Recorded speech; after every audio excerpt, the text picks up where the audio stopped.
Assalamualaikum warahmatullahi wabarakatuh. Innal hamdalillah nahmaduhu wa nasta'inuhu wa nastaghfiruh wa na'udzu billahi min shururi anfusina wa min sayyiati a'malina. May yahdihillahu fala mudilla lahu wa may yudlilhu fala hadiya lahu. Asyhadu an la ilaha illallah wa asyhadu anna Muhammadan 'abduhu wa rasuluhu. Amma ba'd. Jamaah salat subuh Masjid Zahratul Abrar yang insyaallah dirahmati Allah Subhanahu wa taala.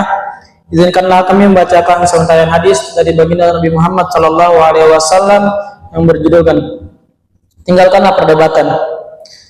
Dari Aisyah radhiyallahu anha bahwa Nabi sallallahu alaihi wasallam bersabda, "Abghadur rijal ilallah al-atul khasim." Yang artinya, orang yang paling dibenci oleh Allah adalah orang yang paling keras debatnya. Hadis riwayat Bukhari dan Muslim. Isi kandungan hadis. Mendebat dalam hadis di atas maksudnya adalah mendebat dengan keras tanpa ilmu atau argumentasi yang jelas. Sedangkan di pihak yang benar sebaiknya juga menghindari perdebatan, karena debat itu akan memicu emosi, mengobarkan kemungkaran, menyulut dendam dan mencela orang lain. Hal itu sangat dibenci oleh Allah Subhanahu wa taala. Secara umum, orang yang suka berdebat akan menghilangkan keberkahan pada ilmunya. Karena orang yang menjatuhkan diri dalam perdebatan tujuannya hanya ingin dirinya menang. Dan hal itu sangat dimurkai oleh Allah Subhanahu wa taala. Melarang kemungkaran dan menjelaskan kebenaran merupakan kewajiban seorang muslim. Jika penjelasan itu diterima, itulah yang dikehendaki. Namun jika penjelasan itu ditolak, maka hendaklah dia meninggalkan perdebatan walaupun kita yakin ia itu benar. Rasulullah sallallahu alaihi wasallam bersabda, "Saya memberikan jaminan rumah di pinggir sungai bagi orang yang meninggalkan perdebatan walaupun dia orang yang benar. Saya memberikan jaminan rumah di tengah surga bagi orang yang meninggalkan kedustaan walaupun dia bercanda. Saya memberikan jaminan rumah di surga yang tinggi bagi orang yang membaguskan akhlaknya." Hadis riwayat Abu Daud. Islam mengandalkan istilah jidal atau bertengkar. Para ulama menafsirkan dengan perdebatan dalam hal-hal yang tidak berguna atau tidak bermanfaat. Jidal adalah termasuk dalam perdebatan yang dilarang karena menyebabkan kegaduhan, mudarat kepada orang lain atau mengurai ketenteraman.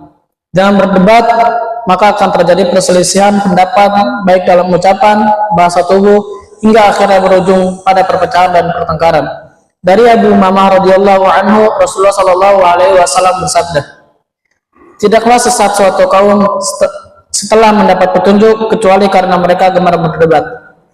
Kemudian Rasulullah sallallahu alaihi wasallam membacakan ayat yang artinya, "Mereka tidak memberikan perumpamaan itu kepadamu melainkan dengan maksud membantah saja. Sebenarnya mereka adalah kaum yang suka bertengkar."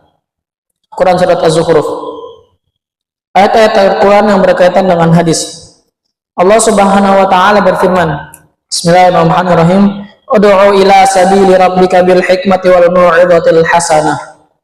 Yang artinya, serulah manusia kepada jalan Tuhanmu dengan hikmah dan pengajaran yang baik, dan berdebatlah dengan mereka dengan cara yang baik.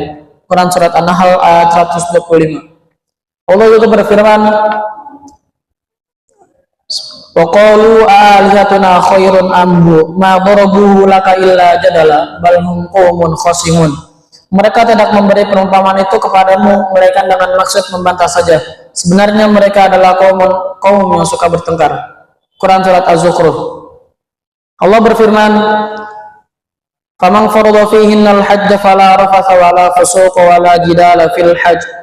Barang siapa yang mengerjakan ibadah haji dalam bulan-bulan itu, maka janganlah dia berkata jorok, berbuat maksiat, dan bertengkar dalam melakukan ibadah haji. Quran surat Al-Baqarah ayat 197.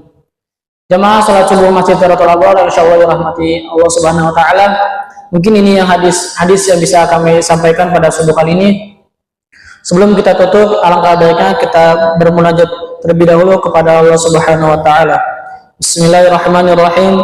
Alhamdulillahirabbil alamin, hamdan yuwafi ni'amahu wa yukafi'u mazidah. Ya Rabbana lakal hamdu lakas syukru kama yanbaghi li jalali wajhikal karim wa 'azimi sultani.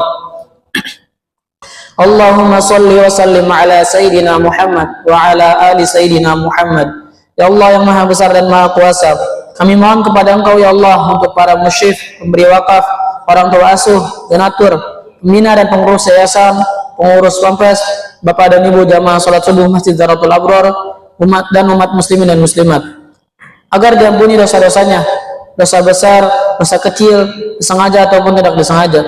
Diberi hidayah agar dapat melaksanakan semua perintahmu dan meninggalkan semua laranganmu. Diberi kesehatan agar bisa istiqomah dalam melaksanakan ibadah, baik yang wajib maupun yang sunnah. Diberi rezeki yang luas dan berkah agar mau berbagi kepada anak yatim, duafa, dan perjuangan Islam. Diberi kemampuan bisa bersabar jika menerima musibah dan mensyukuri kenikmatannya. Diberi keturunan yang qurrata ayun, keturunan yang soleh dan solehah. Rabbana atina fid dunya hasanah wa fil akhirati hasanah wa qina adzabannar. Subhana rabbika rabbil izzati amma yasifun wa salamun alal mursalin walhamdulillahi rabbil alamin. Assalamualaikum warahmatullahi wabarakatuh.